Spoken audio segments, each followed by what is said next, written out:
한국은 주한미군에 무임승차했다. 트럼프 대통령의 이 한마디가 또다시 전 세계에 퍼졌습니다. 늘 그렇듯 언론도 전문가도 심지어 한국 스스로도 고개를 숙일 거라고 예상했죠. 그런데 한국 대통령의 입에서 나온 말은 판을 뒤흔들었습니다. 주한미군 전면 검토해야 합니다. 그 말에 미국은 얼어붙었습니다. 전 세계는 놀랐고 워싱턴의 기류가 순식간에 달라졌습니다. 더 이상은 못한다는 선언. 미국 앞에 당당해진 한국. 도대체 한국은 무슨 근거로 이런 말을 한 걸까요? 무엇이 미국을 오히려 눈치 보게 만든 걸까요? 이야기 시작하기 전에 좋아요와 구독 버튼 가볍게 한번 눌러주시면 저 감동 이야기 서은비에게 정말 따뜻한 격려가 됩니다. 지금 어디에서 이 영상을 시청하고 계신지 아래 댓글에 나눠주세요. 미군이 한국을 무상 보호해주고 있다. 그 말이 다시 울려 퍼지는 순간 저는 눈을 질끈 감았습니다. 트럼프, 또 시작이네. 저는 브라이언 마샬입니다. 미국 국방부에서 12년간 대외 전략 분석을 담당했고 지금은 유튜브 채널을 통해 안보 이슈를 다루고 있습니다. 그날은 트럼프 전 대통령의 국무회의 영상이 다시 조회수가 오르며 화제가 되던 날이었습니다. 백악관 회의실에서 녹화된 그 영상 말이죠. 미국은 한국을 무상으로 보호하고 있다. 한국은 아무것도 주지 않고 미국만 일방적으로 지켜주고 있다. 그 발언을 들으며 저는 고개를 끄덕였습니다. 한국은 미국이 지켜주는 나라. 6.25 전쟁 때부터 지금까지 미군이 주둔하며 북한의 위협으로부터 보호해주고 있는 건 사실이니까요. 그 대가로 방위비를 받는 것도 당연하고요. 사실 이건 저만의 생각이 아니었습니다. 워싱턴 정가에서는 상식처럼 통하는 얘기였거든요. 한국은 내야지. 그게 마땅하지. 미국이 목숨 걸고 지켜주는데 그 정도는 해야 하는 거 아냐? 동료들과 나누는 대화에서도 항상 나오는 말들이었습니다. 심지어 한국 전문가들조차 이런 식으로 말하곤 했죠. 한국이 더 부담해야 합니다. 저 역시 그런 관점에서 한국을 바라보고 있었습니다. 고마워해야 할 나라, 더 많이 기여해야 할 나라, 미국 없이는 안 되는 나라. 그런 생각이 너무나 자연스러웠거든요. 그런데 그날 옆자리 동료 제임스가 제게 스마트폰 화면을 내밀었습니다. 야, 브라이언, 이거 봐. 화면 속에선 한국 대통령이 말하고 있었습니다. 차분하지만 단호한 목소리였죠. 우리는 지금 일본보다 독일보다도 많이 부담하고 있습니다. 이젠 줄여야 합니다. 대대적인 혁신이 필요합니다. 저는 순간 멈췄습니다. 한국 대통령이 이런 말을 했다고요? 지금까지 제가 본 한국 정치인들은 항상 조심스럽게 미국을 의식하며 발언하던 사람들이었는데 말입니다. 그래, 한국이 이렇게 나올 때도 됐지. 제임스가 무심히 말했습니다. 뭐라고? 저는 그를 쳐다보며 되물었습니다. 브라이언, 너 정말 모르나? 제임스가 의외라는 표정을 지었습니다. 한국이 실제로 얼마나 많이 내는지 알잖아. 억울할 만하지. 미군 기지도 그렇고. 그냥 트럼프 말만 믿고 있었구나. 제임스가 한숨을 쉬었습니다. 그리고 말을 이어나갔죠. 하지만 그게 전부가 아니라고. 평택 기지 건설비만 해도. 저는 제임스의 말을 끊었습니다. 잠깐. 평택 기지, 그거 미국도 돈 내서 지은 거 아니야? 제임스가 고개를 저었습니다. 93%를 한국이 냈어. 16조 원 중에서 93%를 말이야. 저는 잠시 말문이 막혔습니다. 16조 원의 93%라면 약 14조 8천억 원을 한국이 부담했다는 얘기인가요? 제임스가 단호하게 대답했습니다. 브룩스 전 사령관이 인터뷰에서 한 말도 화제였지. 35년 군 생활에서 이런 동맹은 처음 봤다고. 저는 갑자기 혼란스러워졌습니다. 그럼 왜 트럼프는 그런 말을 한 거야? 단순 정치적 협박용인가? 정치적 협상 카드겠지 뭐. 제임스가 이젠 관심 없다는 듯 어깨를 으쓱했습니다. 세계 최대 미군 기지를 자기 돈으로 지어줬는데 고마워하기는커녕 더 내라고 하니까 한국은 속이 뒤집어지는 거야. 저는 그 한국 대통령의 영상을 다시 봤습니다. 여기서 더 올릴 금액이나 있습니까? 그 말에 담긴 억울함이 이제야 이해가 되기 시작했습니다. 세계 최대 규모의 미군 기지를 자기 돈으로 지어주고 매년 엄청난 방위비까지 부담하는데 오히려 무임승차한다는 소리를 듣는다면 말이죠. 하지만 동시에 의문이 들었습니다. 그렇다면 왜 지금까지 아무도 이 사실을 제대로 알리지 않았을까요? 왜 워싱턴 정가에서는 여전히 한국이 더 내야 한다는 말이 상식처럼 통할까요? 제임스, 그럼 다른 사람들은 이 사실을 알고 있어? 글쎄, 아는 사람도 있고 모르는 사람도 있지. 하지만 대부분은 깊게 파보지 않아. 그냥 한국은 더 내야 해라고 생각하고 끝이지. 저는 그 말을 듣고 뭔가 섬뜩한 기분이 들었습니다. 우리가 얼마나 당연하게 생각하고 있었는지, 얼마나 오만했는지 깨달았거든요. 한국은 내야지. 그게 마땅하지. 그런 확신이 얼마나 위험한 건지 말이죠. 사실을 제대로 알아보지도 않고 그냥 기존의 프레임에 갇혀서 판단하고 있었던 거였습니다. 그리고 이건 저만의 문제가 아니었습니다. 전 세계가, 특히 서구 세계가 한국에 대해 잘못된 프레임을 가지고 있었던 것 같았어요. 보호받는 나라, 도움을 받는 나라, 더 기여해야 하는 나라. 그런데 이틀을 한국의 대통령 한마디로 깨부순 겁니다. 한국 대통령이 저렇게까지 강하게 말할 정도라면 분명히 우리가 모르는 다른 사실들이 있을 거예요. 사무실로 돌아온 저는 컴퓨터 앞에 앉았습니다. 그리고 진짜 한국의 모습을 알아보기로 결심했습니다. 방위비 분담금만이 아니라 한국이 실제로 미국과 동맹 관계에서 어떤 역할을 하고 있는지 말이죠. 노트를 꺼내 펜을 들었습니다. 한국 동맹 기여도 실태조사. 첫 페이지에 제목을 적었습니다. 그리고 그 밑에 작은 글씨로 적었죠. 선입견을 버리고 사실만 보자. 하지만 그때의 저는 몰랐습니다. 이 조사가 제 세계관을 완전히 뒤바꿔 놓을 거라는 걸 말이죠. 그리고 한국이라는 나라가 얼마나 놀라운 나라인지도 모르고 있었습니다. 한국 대통령의 이 같은 방위비, 주한미군 발언은 큰 파장을 가져왔습니다. 저처럼 당연하게 여겼던 것들에 대한 의심이 고개를 들기 시작한 겁니다. 커피 한 잔을 들고 컴퓨터 앞에 앉아 가장 먼저 찾아본 건 한미 방위비 분담 특별협정 원문이었습니다. SMA라고 불리는 그 문서 말이죠. 문서를 열어보니 생각보다 복잡했습니다. 단순히 한국이 얼마를 낸다가 아니라 여러 항목으로 나뉘어져 있었거든요. 인건비, 군사건설비, 군수지원비. 하나씩 살펴보니 놀라운 사실들이 드러나기 시작했습니다. 2024년 기준으로 한국이 부담하는 방위비 분담금은 1조 3,389억 원이었습니다. 미국 달러로 환산하면 약 10억 달러가 넘는 금액이죠. 하지만 더 충격적인 건 그 다음이었습니다. 이 돈으로 무엇을 하는지 자세히 들여다보니 한국이 미군의 생활비까지 대신 내주고 있었던 거예요.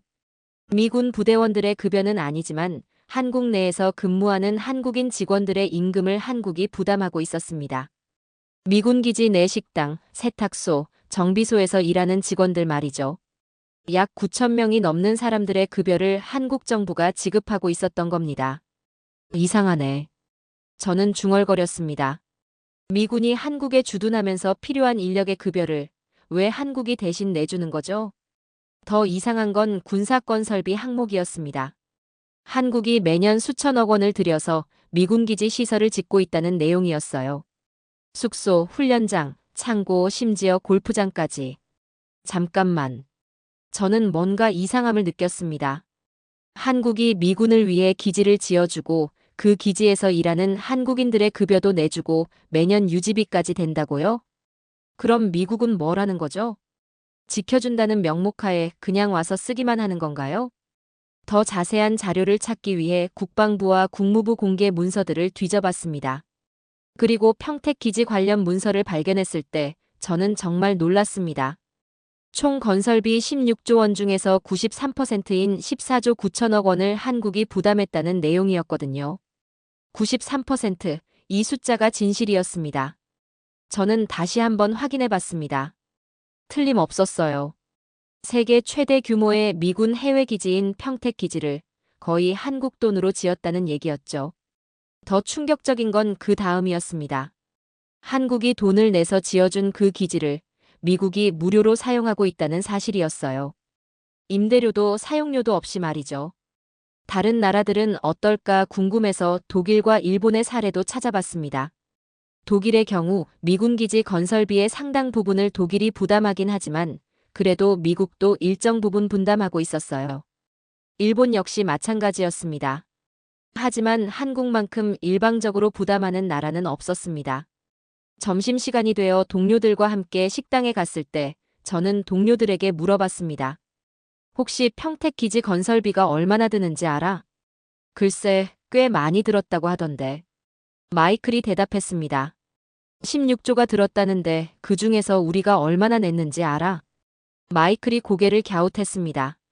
당연히 미국이 대부분 냈겠지? 아니야, 한국이 93%를 냈어. 뭐라고? 마이클뿐만 아니라 옆에 앉아있던 다른 동료들도 놀란 표정을 지었습니다. 정말이야? 그럼 미국은? 고작 7%만 냈어. 모두들 믿기 어렵다는 표정이었죠. 전문가들조차 너무 당연하게 여겨서 한 번도 들여다볼 생각을 안 했던 그 지점을 이번 한국 대통령이 정확히 찌른 겁니다. 저는 오후에 사무실로 돌아와서 더 자세한 자료를 찾아봤습니다. 그리고 한국이 부담하는 건 건설비만이 아니라는 걸 알게 되었어요. 하나의 도시처럼 지어진 미군 기지 운영비, 유지 보수비, 심지어 미군 가족들을 위한 학교와 병원 운영비, 식당까지. 정말로 모든 걸 한국이 대고 있었던 겁니다. 기지 사용료는 물론 없고 각종 세금 혜택까지 받고 있었죠. 한국 내에서 미군이 사용하는 전기, 수도, 가스 요금도 할인받고 있었거든요. 이게 정상인가? 저는 자문해봤습니다. 한국이 돈을 내서 기지를 지어주고 운영비까지 대주고 세금 혜택까지 줘가면서 미군을 모시고 있는 거였거든요. 이건 마치 손님을 초대해놓고 집까지 지어주고 생활비까지 대주는 격이었습니다. 더 이상한 건 이런 사실들이 거의 알려져 있지 않다는 점이었어요. 미국 언론에서는 여전히 한국이 방위비를 더 내야 한다는 기사들이 나오고 있었습니다. 정치인들도 마찬가지였죠. 한국은 무임승차하고 있다. 더 많은 기여를 해야 한다. 이런 발언들이 계속 나오고 있었어요. 하지만 실제로는 한국이 이미 충분히, 아니 필요 이상으로 기여하고 있었던 겁니다. 그날 저녁 집에 돌아가는 길에 계속 생각해봤습니다. 왜 이런 일이 벌어지고 있을까요? 왜 한국은 이렇게까지 부담하면서도 제대로 인정받지 못하고 있을까요? 그리고 왜 우리는 이런 사실들을 제대로 알지 못했을까요? 아마도 우리 모두가 기존의 프레임에 갇혀 있었기 때문일 거예요. 한국은 보호받는 나라다. 미국이 도와주는 나라다. 더 기여해야 하는 나라다. 그런 고정관념 때문에 실제 숫자와 사실들을 제대로 보지 못했던 거죠. 하지만 이제 알았습니다. 한국이 얼마나 많은 것들을 부담하고 있는지 말이에요. 그리고 그 한국 대통령의 말이 왜 그렇게 단호했는지도 이해가 되기 시작했습니다. 하지만 한국을 방문하며 마주한 진실 앞엔 이 자료는 작은 불씨에 불과했습니다. 더 많은 진실들이 저를 기다리고 있었거든요. 저는 유튜브 채널 취재를 위한 공식 허가를 신청했죠. 다행히 제가 12년간 국방부에서 근무한 경력과 안보 전문 채널을 운영한다는 점이 도움이 되었습니다. 평택 기지 홍보담당관실에서 취재 허가가 나왔고 일주일 후 저는 인천공항에 도착했습니다. 평택으로 향하는 기차 안에서 저는 계속 생각했습니다. 과연 문서로만 본 그 엄청난 규모를 직접 확인할 수 있을까? 평택역에 도착했을 때 첫 느낌은 놀라움이었습니다. 역에서 기지까지 가는 길조차 이미 미군 기지의 영향권 안에 있다는 느낌이었거든요. 곳곳에 영어 간판들이 보이고 외국인들의 모습이 자연스럽게 섞여 있었습니다. 캠프 험프리스 정문에 도착했을 때 저는 잠시 말문이 막혔습니다. 정문 자체가 마치 공항 터미널 같았거든요. 거대한 규모의 최신식 보안 시설까지 갖춰져 있었습니다. 브라이언 마샬 씨시죠? 홍보 담당관 김중령이 저를 맞으며 말했습니다. 오늘 허가된 구역들을 안내해드리겠습니다. 기지 안으로 들어서는 순간 저는 완전히 다른 세계에 온 것 같은 느낌을 받았습니다. 넓은 도로를 따라 늘어선 건물들의 규모가 상상을 초월했어요. 여기가 메인 스트리트입니다. 김중령이 설명했습니다. 기지 내 주요 상업시설들이 모여 있는 곳이죠. 도로 양쪽으로 쇼핑센터, 은행, 카페, 레스토랑들이 줄지어 서 있었습니다. 마치 미국의 어느 교외 도시 중심가를 그대로 옮겨놓은 것 같았어요. 저기 보이는 큰 건물이 커미사리입니다. 김중령이 거대한 쇼핑센터를 가리켰습니다. 미군 가족들이 생필품을 구매하는 곳이죠. 그 규모가 정말 어마어마했습니다. 한국의 대형마트 서너 개를 합친 것 같은 크기였어요. 일반 한국 시민들도 이용할 수 있나요? 아니요. 미군과 그 가족들만 이용 가능합니다. 저는 뭔가 이상한 기분이 들었습니다. 차를 타고 기지를 둘러보는데 정말 끝이 보이지 않았습니다. 전체 면적이 얼마나 됩니까? 약 1480만 평방미터입니다. 여의도의 5배 정도 되죠. 여의도의 5배. 그 숫자를 들으니 왜 이렇게 거대하게 느껴졌는지 이해가 되었습니다. 주거 지역으로 이동했을 때 저는 또 한 번 놀랐습니다. 가족 숙소만 4,000세대가 넘습니다. 단독주택부터 아파트형 주택까지 다양한 형태의 숙소들이 마치 신도시처럼 조성되어 있었어요. 모두 미국 주택 기준에 맞춰서 건설됐습니다. 에어컨, 난방, 초고속 인터넷까지 완벽하게 갖춰져 있죠. 각 주택마다 잔디밭이 있고 차고도 있고 미국 교외 주택가와 똑같은 모습이었습니다. 이 모든 걸 언제 지었습니까? 2005년부터 2017년까지 12년간 진행된 대장정이었습니다. 12년간의 대공사. 그리고 그 비용의 93%를 한국이 부담했다는 사실이 새삼 실감났습니다. 교육시설을 보여주면서 김중령이 자랑스럽게 말했습니다. 서울국제학교 평택 캠퍼스입니다. 미군 자녀들이 본국과 동일한 수준의 교육을 받을 수 있도록 설립됐죠. 학교 건물들이 마치 대학 캠퍼스처럼 웅장했습니다. 체육관, 도서관, 실험실까지 모든 시설이 최신식으로 갖춰져 있었어요. 병원도 있나요? 물론입니다. 병원으로 안내받았는데 그 규모에 또 한 번 놀랐습니다. 종합병원 수준의 시설에 최첨단 의료 장비까지 완비되어 있었거든요. 응급실, 수술실, 입원실까지 모든 의료 서비스가 가능합니다.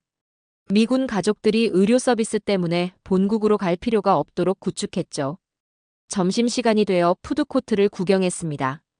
맥도날드, 버거킹, 스타벅스, 피자헛. 미국에서 볼 수 있는 모든 프랜차이즈가 다 있었어요. 한식당도 물론 있습니다. 미군들이 한국 음식도 많이 드시거든요. 식당가를 둘러보니 정말 완전한 생활 공간이라는 걸 실감했습니다. 단순한 군사기지가 아니라 미군과 그 가족들이 본국에서와 똑같은 수준의 생활을 할 수 있도록 모든 게 준비되어 있었거든요. 체육시설도 보여드릴게요. 대형 체육관, 수영장, 테니스 코트, 그리고 18홀 골프장까지. 심지어 볼링장과 영화관도 있었습니다. 대공사라는 말이 딱 맞네요. 예산도 상당했겠어요. 김중령이 담담하게 대답했습니다. 한국 정부가 정말 적극적으로 지원해 주셨습니다. 그날 오후 저는 브룩스 전 사령관의 과거 언론 인터뷰 영상을 다시 찾아봤습니다. 93%를 한국이 냈습니다. 화면 속에서 그가 진지하게 말하고 있었습니다. 35년 군 생활에서 이런 동맹은 본 적이 없습니다. 다른 나라들과 비교해봐도 한국의 기여도는 정말 특별합니다. 저는 그 영상을 보며 깊은 감동을 받았습니다. 35년간 군복무를 한 베테랑 장군이 이렇게 말할 정도라면 정말 대단한 일이었던 거죠. 취재를 마치고 기지를 나서면서 저는 트럼프의 발언을 다시 떠올렸습니다. 미국은 그들을 무상으로 보호하고 있다. 한국은 아무것도 주지 않고 있다. 하지만 제가 직접 본 현실은 정반대였습니다. 한국이 세계 최대 규모의 미군 기지를 거의 전액 부담해서 지어줬고 미국은 그걸 무료로 사용하고 있었어요. 트럼프의 주장은 완전한 거짓이었습니다. 오히려 한국이 미국에게 엄청난 것을 무상으로 제공하고 있었던 거였거든요. 기차를 타고 서울로 향하면서 저는 창밖 풍경을 바라봤습니다. 평범한 한국의 시골 풍경이었지만 이제는 다르게 보였어요. 저 땅의 주인들이 얼마나 관대한 사람들인지 또 한편으론 얼마나 마음이 쓰릴지 알게 되었거든요. 자신들의 세금으로 세계 최대 규모의 미군 기지를 지어주고 그걸 무료로 사용하게 해주는 나라. 그런데도 무임승차라는 오해를 받고 있는 나라. 정말 억울할 만했습니다. 그날 밤 호텔에서 저는 오랫동안 생각에 잠겼습니다. 지금까지 제가 가지고 있던 한국에 대한 인식이 얼마나 잘못되었는지 깨달았기 때문이었어요. 한국은 보호받는 나라가 아니라 오히려 너무 많이 주는 나라였습니다. 그리고 우리는 그런 한국에게 고마워하기는커녕 더 달라고 요구하고 있었던 거였죠. 이제야 그 한국 대통령의 말이 이해가 되기 시작했습니다. 줄여야 합니다. 미국을 당황하게 만든 그 한마디가 사실은 이미 수년 전에 나왔어야 할 말이었다는 걸요. 한국은 오히려 세계에서 가장 관대한 미국의 동맹국이었던 거였습니다. 평택에서 본 화려한 미군 기지의 모습과는 전혀 다른 현실이 저를 기다리고 있었습니다. 한국에 머무는 동안 꼭 확인하고 싶었던 곳들이 있었죠. 바로 미군이 철수한 뒤의 기지들이었습니다. 첫 번째로 향한 곳은 용산이었습니다. 2017년 주한미군 사령부가 평택으로 이전한 이후 용산은 반환 완료라는 뉴스를 자주 접했던 지역이었습니다. 하지만 지하철 6호선 어느 역에서 내려 기지 방향으로 걸어가던 저는 뭔가 이상한 느낌을 받았습니다. 분명 반환됐다고 들었는데 왜 이렇지? 현장은 대부분 펜스로 둘러싸여 있었고 용산공원 조성 공사 중이라는 안내판은 있었지만 개발이 이루어지고 있는 흔적은 거의 없었습니다. 주변 상가들도 마찬가지였습니다. 오래된 상점들이 그대로 남아 있었고 눈에 띄는 변화는 없었습니다. 궁금증을 참지 못하고 인근 부동산 중개업소에 들러 물었습니다. 용산 기지 반환 이후에 뭐가 좀 바뀌었나요? 중개업소 대표 김 씨는 쓴웃음을 지으며 말했습니다. 변화요? 겉으로는 반환됐다고 하지만 실질적으로는 아직 손도 못 대는 땅이에요. 토양오염 때문에 정화 작업이 몇 년째 이어지고 있거든요. 그 말에 충격을 받은 저는 관련 보고서를 찾아보기 시작했습니다. 환경부가 발표한 보고서에 따르면 용산기지 내에서 검출된 벤젠은 기준치의 150배, TPH는 29배를 초과하고 있었습니다. 더 놀라운 것은 이 정화 비용을 100% 한국이 부담하고 있다는 사실이었습니다. 미군이 70년 넘게 사용하며 오염시킨 땅을 미군 철수 후에 한국이 자비로 치우고 있었던 겁니다. 두 번째로 방문한 곳은 의정부였습니다. 2018년 철수한 캠프 레드클라우드가 있었던 자리였죠. 의정부역에서 내려 옛 기지 방향으로 걸어가 보니 이곳도 상황은 비슷했습니다. 개발 예정지라는 팻말은 있었지만 실제 현장은 거의 빈 땅 상태로 방치되어 있었습니다. 주변 상인들과 이야기를 나누니 모두가 한 목소리로 말했습니다. 미군이 나간 지 6년이 넘었는데 아직도 저 상태입니다. 토양 검사하고 정화하고 다시 계획 세우고 언제 끝날지 몰라요. 우리는 그냥 기다리라는 거죠. 세 번째로 향한 곳은 동두천이었습니다.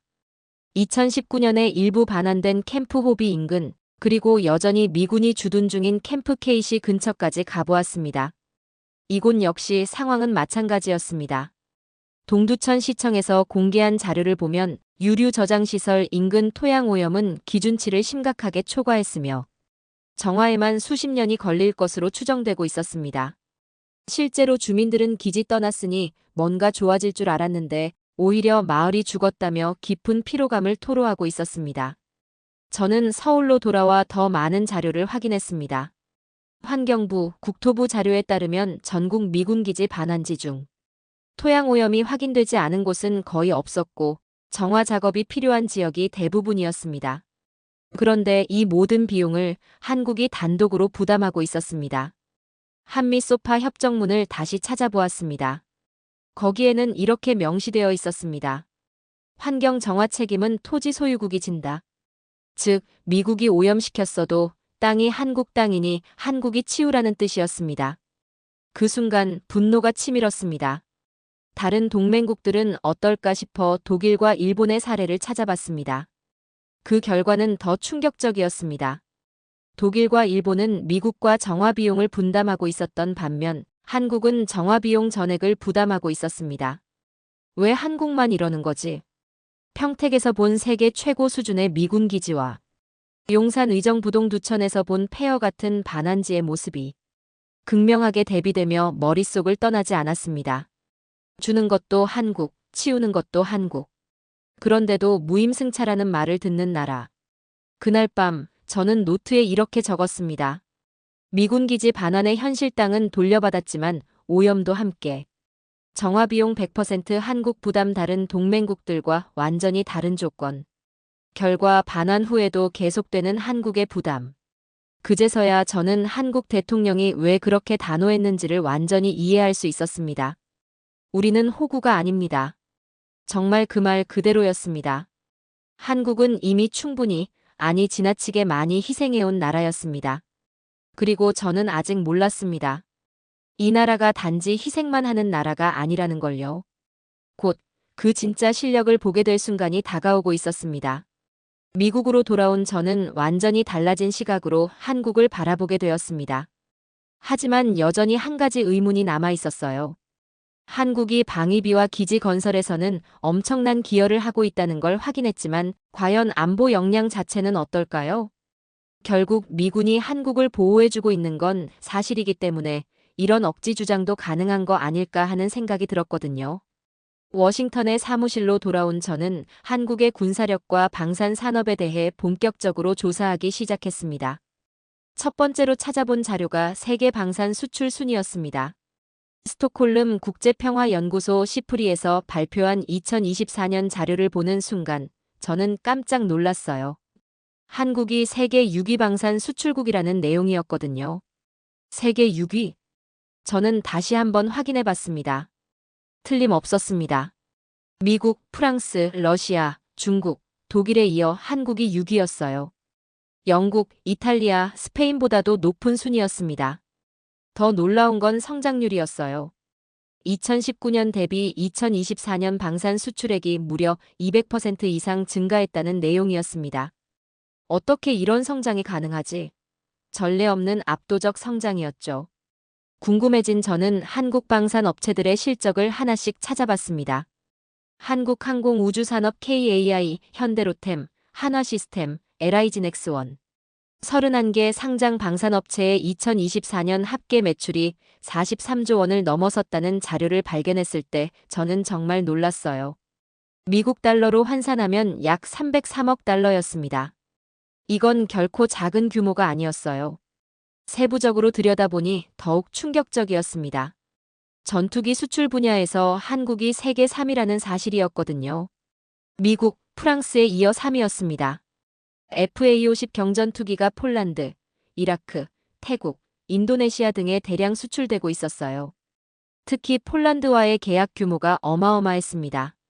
FA-50 전투기 48대에 추가로 12대를 더 도입하기로 했고 총 계약 규모가 3조 원을 넘어섰다고 했어요.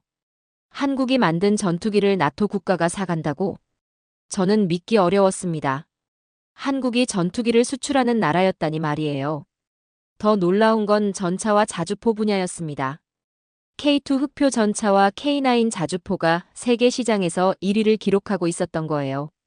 폴란드는 K2 전차 180대를 도입하기로 했고 추가로 820대를 더 주문할 예정이라고 했습니다. 총 1000대의 K2 전차를 폴란드에 수출하는 계약이었죠. 6조 원? 저는 그 숫자를 보며 할 말을 잃었습니다. 한국이 폴란드 하나에만 총 9조 원이 넘는 무기를 수출하고 있었던 거였거든요. 다른 나라들은 어떨까 궁금해서 더 찾아봤습니다. 호주는 K9 자주포를 도입했고 노르웨이도 K9을 선택했어요. 에스토니아, 핀란드까지 K9을 구매했습니다. 심지어 터키도 K9 기술을 도입해서 자국에서 생산하고 있었어요. 이게 정말 한국이 만든 무기들인가? 저는 각 무기 체계의 성능을 자세히 조사해봤습니다. K2 전차는 독일의 레오파르트2, 미국의 M102 에이브람스와 동급으로 평가받고 있었어요. 특히 능동 방어 시스템과 자동장 전장치는 세계 최고 수준이라고 했습니다. K9 자주포는 사거리와 정확도에서 세계 최고 수준을 자랑했어요. 분당 6발 사격이 가능하고 사거리가 40km를 넘었습니다. FA-50 전투기는 가격 대비 성능에서 타의 추종을 불허했어요. F-16보다 저렴하면서도 90% 수준의 성능을 발휘한다고 평가받았습니다. 하지만 더 놀라운 건 중동 지역으로의 수출이었어요. UAE에 천무 다연장 로켓 시스템을 수출했는데 계약 규모가 3조 원이 넘었습니다. 사우디아라비아도 천무 시스템을 도입하기로 했고 역시 수조 원 규모의 계약이었어요. 천무가 뭐길래 이렇게 인기가 많지? 찾아보니 천무는 사거리 300km의 정밀유도 로켓 시스템이었습니다. 미국의 하이마스와 비슷한 수준이면서도 가격은 훨씬 저렴했어요. 그래서 중동 국가들이 너도 나도 도입하려고 했던 거였습니다. 하지만 가장 충격적인 건 따로 있었어요. 한국이 미국과 방산 협력을 하고 있다는 사실이었습니다. 미군의 CH-47F 헬리콥터 정비를 한국이 담당하고 있었던 거예요. 한화에어로스페이스가 아시아 태평양 지역 미군 헬기들의 정비를 전담하고 있었습니다. 미군 장비를 한국이 정비해준다고? 저는 정말 놀랐습니다. 지금까지 미국이 한국을 도와준다고 생각했는데 오히려 한국이 미군을 도와주고 있었던 거였거든요. 더 자세히 조사해보니 협력 범위가 상당했어요. KF-21 차세대 전투기 개발에 미국 기업들이 참여하고 있었고 K9 자주포에는 미국산 부품들이 사용되고 있었습니다. 반대로 미국의 무기 시스템에도 한국 기술이 들어가고 있었어요. 한화 시스템의 레이더 기술, LIGN-X1의 유도탄 기술 등이 미국 무기에 적용되고 있었습니다. 이건 일방적인 지원이 아니라 상호 협력이네. 저는 깨달았습니다. 한국과 미국의 관계가 보호자와 피보호자가 아니라 동등한 파트너십이었던 거예요. 더 놀라운 사실들이 계속 나왔습니다. 한국이 단순히 무기만 수출하는 게 아니라 훈련과 교육까지 제공하고 있었던 거예요. 폴란드 군인들이 한국에 와서 K2 전차와 K9 자주포 운용 훈련을 받고 있었고, 이라크 공군 조종사들은 한국에서 FA-50 조종 훈련을 받고 있었습니다. 심지어 무기 시스템의 유지 보수와 업그레이드까지 한국이 담당하고 있었어요. 이건 단순한 수출이 아니라 완전한 생태계였습니다. 이게 바로 진짜 안보 수출이구나. 저는 감탄했습니다. 한국이 무기만 파는 게 아니라 안보 능력 자체를 수출하고 있었던 거였거든요. 그날 저녁 동료들과 함께 저녁을 먹으면서 이 이야기를 꺼냈습니다. 한국이 세계 유기방산 수출국이라는 거 알고 있었어? 대부분이 놀란 표정을 지었어요. 정말이야? 요새 한국한테 왜 그렇게 관심이 많아? 뭐 뉴스거리라도 있나? 폴란드에 전차 1000대를 수출한다니까. 1000대? 제임스가 놀라며 물었습니다. 그럼 폴란드 전체 전차의 상당 부분이 한국제가 되는 거네. 그뿐만 아니라 전투기, 자주포, 로켓 시스템까지 다 한국제야. 동료들이 서로 얼굴을 바라보며 놀라워했습니다. 그동안 우리가 한국을 얼마나 과소평가하고 있었는지 깨달은 거죠. 집에 돌아온 저는 지금까지 조사한 내용들을 정리해봤습니다. 한국은 더 이상 안보를 제공받는 나라가 아니었어요. 오히려 안보를 수출하는 나라였습니다. 세계 유기방산 수출국, 전투기 수출 3위, 전차 자주포 수출 1위. 이런 나라가 과연 무임승차를 하고 있다고 할 수 있을까요? 아니 세계가 완전히 틀렸구나. 저는 중얼거렸습니다. 한국은 우리가 도와주는 나라가 아니라 이제는 함께 서는 나라였습니다.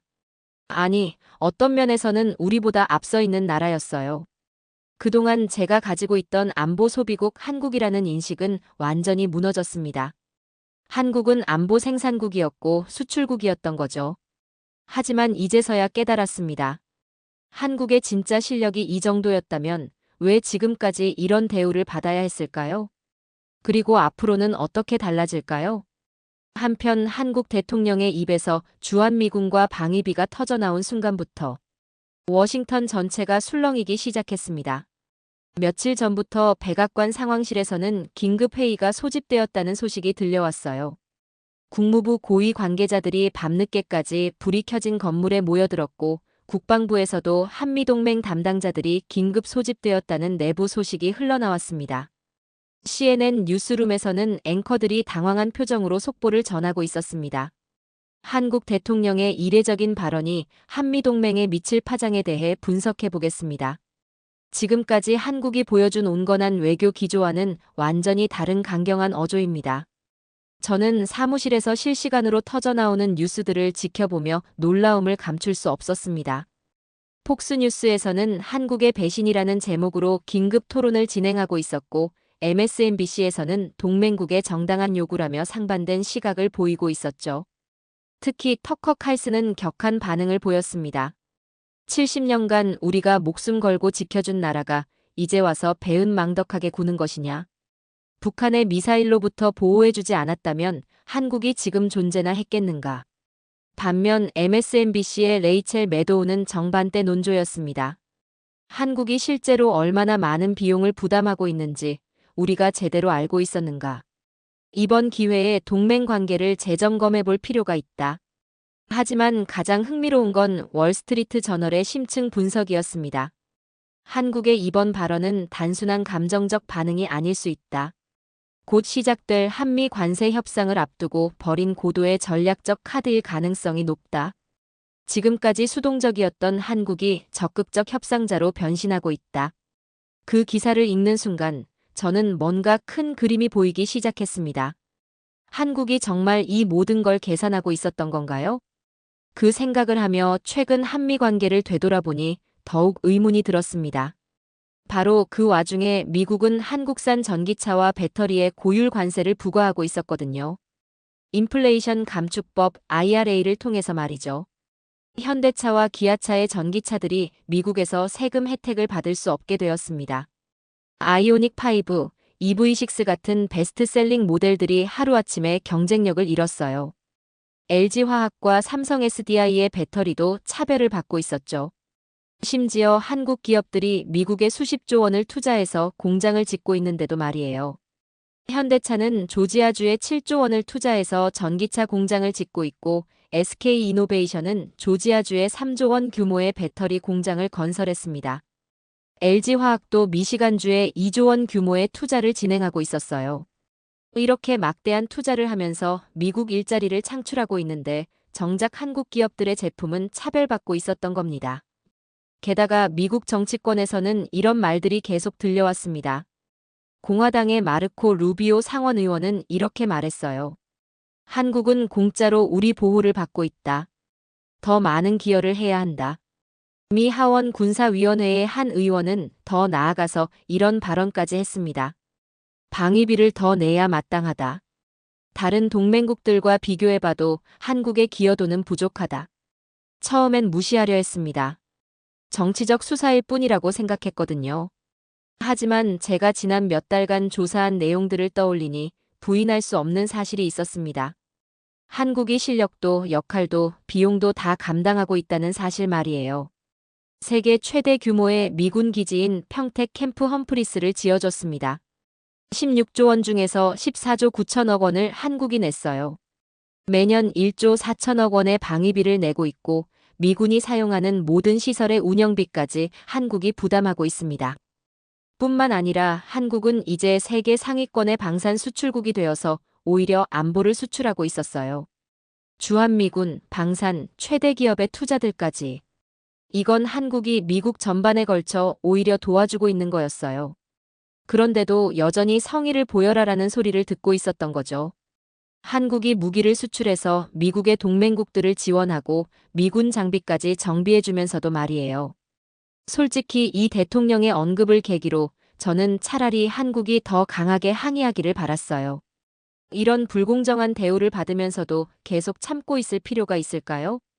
그런 생각을 하던 중에 워싱턴 포스트에서 흥미로운 분석 기사가 나왔습니다.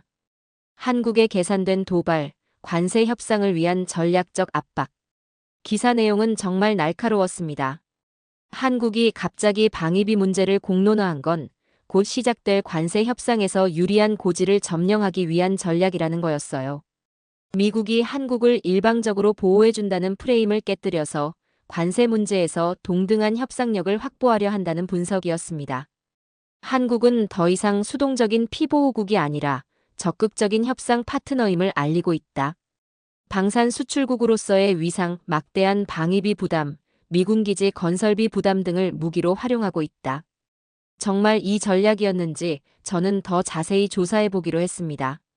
한국 정부의 최근 행보를 시계열로 정리해보니 정말 치밀하게 준비된 것 같았어요. 먼저 작년부터 방산 수출 실적을 대대적으로 홍보하기 시작했습니다. 폴란드 계약, UAE 계약, 사우디 계약 등을 연이어 발표하면서 한국의 방산 역량을 부각시켰죠. 그 다음엔 평택기지 건설 비용 분담 비율을 언론에 공개했습니다. 93% 한국 부담이라는 충격적인 사실이 알려지면서 미국 내에서도 한국이 너무 많이 부담하고 있는 것 아니냐는 목소리가 나오기 시작했어요. 그리고 미군 기지 환경정화 비용 문제까지 언론에 공개됐습니다. 용산, 의정부, 동두천 등에서 미군이 떠난 후 남긴 오염을 한국이 100% 자비로 정화하고 있다는 사실 말이죠. 마치 우리가 얼마나 많이 기여하고 있는지 정확히 알고 협상하자는 메시지 같았습니다. 그리고 관세 협상 마감일이 다가오면서 터진 대통령의 언급 한 방까지. CNN의 파리드 자카리아는 이렇게 분석했어요. 한국이 더 이상 일방적으로 당하지 않겠다는 의지를 보여주고 있다. 이는 성숙한 동맹국으로서의 자신감의 표현이다. 미국도 이제 한국을 진정한 파트너로 인정해야 할 때가 왔다. 반면 폭스뉴스의 숀 해니티는 정반대 반응을 보였습니다. 우리가 지켜주지 않았다면 한국이 지금 어떻게 됐을지 생각해봐라. 중국과 북한 앞에서 혼자 버틸 수 있었겠나. 이런 상반된 반응들을 보면서 저는 뭔가 큰 변화가 일어나고 있다는 걸 느꼈습니다. 지금까지의 한미 관계 프레임이 근본적으로 흔들리고 있었던 거예요. 보호하는 나라와 보호받는 나라라는 기존의 이분법적 틀이 깨지고 있었습니다. 그리고 그 틈에서 한국이 새로운 위치를 잡으려 하고 있었던 것 같았어요. 더 이상 일방적으로 받기만 하는 나라가 아니라 서로 주고받는 동등한 파트너로서 말이죠. 동료 제임스가 제게 말했습니다. 브라이언, 내 생각은 어때? 한국이 정말 전략적으로 이런 걸 하고 있는 것 같아. 저는 잠시 생각해봤습니다. 제가 지난 몇 달간 본 한국의 모습을 종합해보니 충분히 가능한 일이었어요. 평택 기지를 거의 무료로 제공하면서도 아무 말 안 하던 나라가 아니었습니다. 세계 상위권 방산 수출국이면서도 무임승차라는 소리를 참고 있던 나라가 아니었어요. 미군 장비까지 정비해주면서도 인정받지 못하던 나라가 아니었죠. 이제는 정말 우린 호구가 아닙니다라고 말할 때가 온 거였습니다. 아마 그럴 거야. 저는 제임스에게 대답했습니다. 한국이 이제 진짜 실력을 보여줄 때가 온 것 같아. 더 이상 당하고만 있지 않겠다는 거지. 그리고 정말로 며칠 후 한미 관세 협상이 시작되었다는 뉴스가 나왔습니다. 이번엔 한국이 어떤 카드를 꺼낼지 정말 궁금해졌어요. 지금까지 참고만 있던 한국이 이제는 정말 다르게 나올 것 같았거든요. 그리고 그 예감은 곧 현실이 되었죠. 2025년 7월 31일. 그날은 정말 역사적인 날이었습니다. 드디어 한미 간 관세 협상이 마무리되었다는 뉴스가 터져나왔거든요. 저는 워싱턴 사무실에서 실시간으로 브리핑을 지켜보고 있었습니다. 미국 무역대표부 캐서린 타이 대표가 기자회견장에 나타났을 때 그녀의 표정은 평소와 달랐어요. 어딘가 긴장한 듯 하면서도 동시에 안도하는 것 같은 복잡한 표정이었습니다. 한미 양국은 상호 이익이 되는 합의에 도달했습니다. 이번 합의는 기존의 일방적 관계를 넘어선 진정한 파트너십의 사례입니다. 그 말을 듣는 순간 저는 뭔가 큰 변화가 일어났다는 걸 직감했습니다. 진정한 파트너십. 미국 외교에서 이 단어는 쉽게 쓰지 않는 말이거든요. 일본과의 협상 결과 발표에서는 결코 나오지 않았던 표현이었습니다. 더 놀라운 건 그 구체적 내용이었습니다. 한국산 전기차에 대한 IRA 차별 조치가 상당 부분 완화되었고 배터리 관련 규제도 한국 기업들에게 유리하게 조정되었습니다. 현대차와 기아, LG화학, 삼성 SDI 등 미국 내 생산 제품들에 대해 완전한 세금 혜택이 제공된다는 조항이 포함돼 있었죠. 가장 충격적인 부분은 농업 분야였습니다. 미국이 오랫동안 압박해왔던 쌀 시장 개방 요구를 철회했고 소고기 관세도 기존 수준을 유지하는 것으로 결정되었습니다. 한국의 민감한 산업에 대한 배려가 공식 협정문에 명시된 겁니다. 이건 정말 다른 협상이네. 저는 중얼거렸습니다.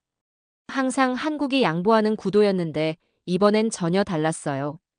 이번에는 한국이 협상의 주도권을 쥐었다는 게 느껴졌습니다. 조선 분야에서는 한국 조선 업체들에 대한 우대 조치 확대가 포함됐고 반도체 협력에서도 기술 공유와 공동 개발 우선 파트너 지정이 명시됐습니다. 에너지 분야에서는 한국의 원전 기술과 미국의 자원을 연계한 대규모 프로젝트가 추진되기로 했습니다. 특히 한국형 소형 모듈 원자로 SMR이 미국 내 신규 원전에 우선 적용되는 방안이 발표됐죠. 협상 결과를 접한 한국 사회의 반응도 실시간으로 전해졌습니다. 큰 산을 넘었다. 그것도 아주 잘. 이제 한국은 미국과 전략적 파트너다. 그 문장에서 저는 한국 국민들의 자부심이 느껴졌습니다. 그리고 그 감정은 미국에서도 공감됐어요. 이후 백악관에서 발표된 공식 성명이 그걸 입증했습니다. 미국은 한국을 아시아 태평양 전략의 핵심 파트너로 인정한다. 한국의 전략적 기여를 높이 평가하며 이에 상응하는 대우를 제공할 것이다. 이런 표현은 이전까지는 일본이나 나토 국가에게만 주어졌던 언어였습니다. 그런데 이번에는 한국이 그 자리에 선 것이었습니다. 더 구체적인 발표들이 이어졌습니다. 한국은 중국 견제를 위한 반도체 핵심 파트너로 지정되었고 미국의 첨단 기술 협력에서 최우선 순위를 확보했습니다. 방산 분야에서도 동등한 파트너 지위를 획득하며 최신 무기 기술 접근과 공동 개발 프로젝트 참여가 공식화됐습니다. 이건 단지 실리만 얻은 협상이 아니었습니다. 정치적 지위와 국가적 위상을 동반 상승시킨 역사적 외교였습니다. 미국 언론도 주목했습니다. 워싱턴 포스트는 사설에서 이렇게 평가했죠. 한국은 더 이상 보호받는 나라가 아니다. 함께 전략을 설계하는 진정한 파트너다. 뉴욕타임스도 비슷했습니다. 한국의 자신감 있는 외교가 동북아시아의 균형을 새롭게 만들고 있다. 심지어 보수적이기로 유명한 월스트리트 저널마저 이렇게 썼습니다. 한국이 보여준 전략적 사고와 산업 경쟁력은 미국을 놀라게 했다.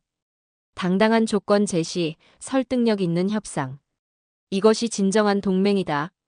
미국 내 여론도 놀라웠습니다. 한국이 더 당당하게 나서야 한다는 응답이 64%, 한국의 기여를 정당하게 인정해야 한다는 응답도 58%였습니다. 젊은 층에선 80% 이상이 한국의 입장을 지지했어요. 93%를 한국이 부담했다는 걸 처음 알았다. 이 정도면 당당해도 되지. 이런 댓글들이 SNS를 가득 메웠습니다. 그동안 한국이 억울하게 평가받았던 시간이 이제 바로잡히는 듯한 느낌이 들었습니다. 그날 저녁 동료 제임스가 말했습니다. 브라이언, 내가 늘 말하던 한국이 진짜였네. 이제 보니 정말 대단한 나라야. 저는 조용히 고개를 끄덕였습니다. 그래. 처음부터 그랬어. 우리가 몰랐던 것뿐이지. 트럼프의 무임승차 발언에서 시작된 제 의문은 오늘 이 자리에서 하나의 결론에 도달했습니다. 한국은 오히려 너무 많이 내고도 너무 오랫동안 침묵해온 나라였습니다. 하지만 이제는 달라졌습니다.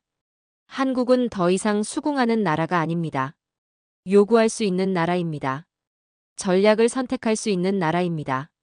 그리고 그 변화는 단지 국가 간의 외교를 넘어 한 나라의 자존과 국민의 자부심을 지켜낸 감동의 외교였습니다. 한국이 보여준 놀라운 변화를 지켜본 저는 이제 정말 마지막 퍼즐 하나가 남았다고 생각했습니다. 과연 이 모든 변화가 어떤 의미를 갖는가? 한국은 지금 어떤 나라가 된 걸까? 그 질문이 머릿속을 떠나지 않았습니다. 그래서 저는 다시 미국의 군사전략 문서들을 뒤지기 시작했습니다. 특히 아시아 태평양 전략과 관련된 기밀 해제 보고서들을 살펴보던 중 정말 충격적인 표현을 발견하게 되었죠. 한국은 아시아의 고정 항공모함이다. 처음 이 표현을 봤을 땐 마치 전략적 중요성을 인정받은 것 같아 긍정적으로 느껴졌습니다. 우리가 아시아에서 중요한 거점이구나. 미국이 우리를 소중하게 여기는구나. 그렇게 생각할 수도 있었겠죠. 하지만 곰곰이 생각해보니 전혀 자랑스러운 표현이 아니었습니다. 항공모함이라는 건 전쟁이 터졌을 때 가장 먼저 공격당하는 존재입니다. 미사일이 날아들고 총탄이 떨어질 때 가장 먼저 희생되는 곳이 바로 그 항공모함 위입니다. 저는 더 자세한 자료들을 찾기 시작했습니다. 미국 육군전쟁대학의 아시아 전장 시뮬레이션 보고서에는 이런 문장이 있었습니다. 1단계 한국 기지 무력화.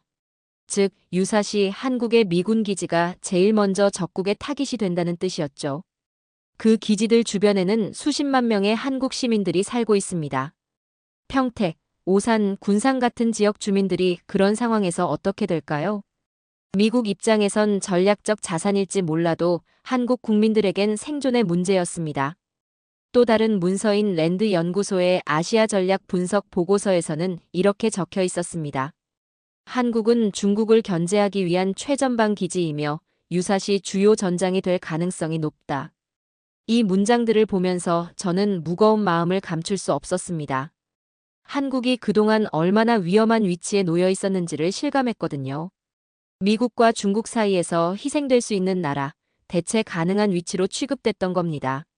하지만 그 순간 저는 또 하나의 깨달음을 얻었습니다. 지금은 시대가 바뀌었다는 사실입니다. 지난 몇 달간 제가 직접 확인한 한국의 모습은 분명히 달랐습니다. 한국은 더 이상 고정 항공모함처럼 이용당하는 나라가 아니었습니다. 이제는 전략을 스스로 설계하고 미래를 스스로 개척하는 나라가 되어 있었습니다. 한국은 세계적인 방산 수출국으로서 폴란드, UAE, 사우디 등과 안보 협력망을 구축하고 있었고, 이제는 무기를 수출하는 것뿐 아니라 훈련, 정비까지 포함된 안보 패키지를 제공하는 국가가 되었어요. 그리고 놀랍게도 한국은 이제 미군 장비까지 정비해주는 수준에 도달했습니다. 한때 미국에 의존하던 한국이 이제는 미국을 실질적으로 지원하는 국가가 된 것이죠. 조건을 제시하고 정당한 대가를 요구할 수 있는 위치로 올라섰다는 상징이 된 나라. 동맹도 이제는 서로 조건을 맞추는 관계가 되었죠. 실제로 한국의 국방 전략 문서를 들여다보니 한국형 방산 외교라는 이름으로 글로벌 전략이 수립되어 있었고, 그 핵심은 무기 수출을 통한 안보 파트너십 구축이었습니다. 예컨대 폴란드에 수출된 K2 전차와 K9 자주포는 단순한 판매가 아니었습니다. 현지 훈련, 장비 정비까지 포함된 포괄적 안보 협력 체계였습니다. 이는 과거 미국이 나토 동맹국에 제공하던 방식과 유사했습니다. UAE와의 협력도 마찬가지였습니다. 천궁2 미사일 시스템 수출은 중동의 전략적 파트너십으로 확장되었고, 이는 한국이 단순한 공급자를 넘어서 안보 설계자가 되었다는 뜻이었습니다. 인도태평양 전략에서도 한국의 위상은 바뀌고 있었습니다. 과거에는 미국에 보호받는 동맹국이었다면 이제는 전략적 협력 파트너로 격상된 것이죠. 쿼드 플러스, 인도태평양 경제 프레임워크, 반도체 공급망 협력까지. 모든 분야에서 한국은 단순 참가국이 아니라 중심 국가로 평가받고 있었습니다. 그 모든 흐름을 정리해보니 결론은 분명했습니다.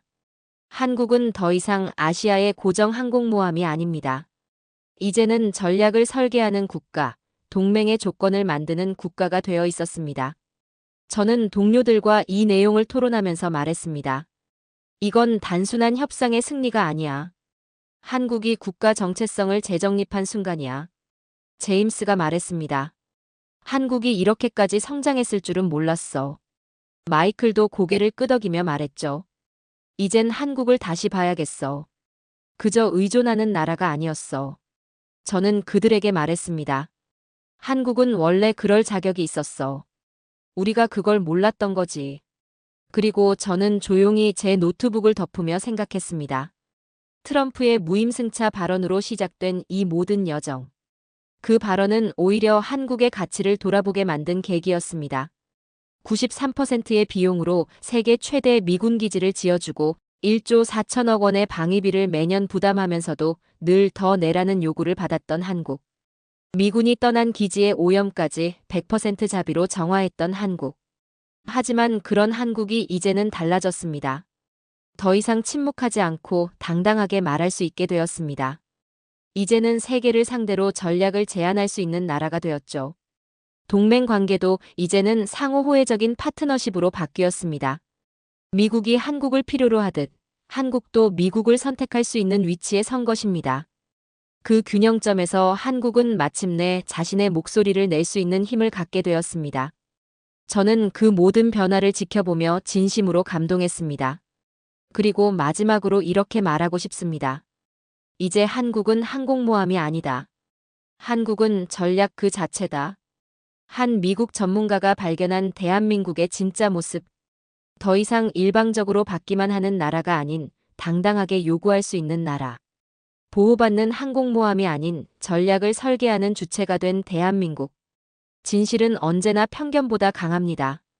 당당히 뱉어낸 한마디로 70년 동맹의 패러다임이 바뀐 오늘의 이야기를 함께 해주셔서 감사합니다.